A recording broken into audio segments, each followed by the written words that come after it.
आजकाल ना आईवडील मुलींचं लग्न ठरवताना काय बघतात माहिती आहे का? घर, प्रॉपर्टी, बँक बॅलेन्स, गाड्या.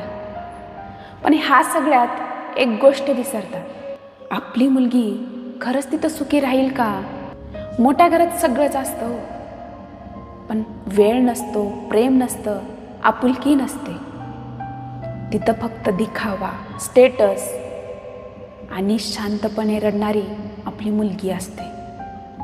दुसरीकडे मिडल क्लास घर, जिथे कदाचित AC नसतो, महागड्या गाड्या नसतात, मोठे घरं नसतात, पण तिथं असतं तरी काय माहिती आहे का? तिथे मनापासून विचारणारे लोक, जेवलीस का असं म्हणणारा माणूस, आणि सगळ्यात महत्त्वाचं म्हणजे तिला समजून घेणारा तिचा नवरा असतो. सुख पैशात नसतं, सुख त्या माणसात असतं जे तिच्यासाठी आयुष्यभर उभं राहतं. म्हणून मला प्रत्येक आईवडिलांना सांगायचं आहे की मुलींना श्रीमंतीत नाही तर प्रेमात द्या. कारण प्रॉपर्टी आयुष्यभर साथ देत नाही, पण योग्य माणूस आयुष्यभर साथ देतो.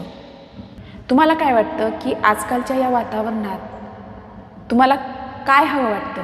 प्रॉपर्टी की समजून घेणारा नवरा? मला कमेंटमध्ये नक्की सांगा.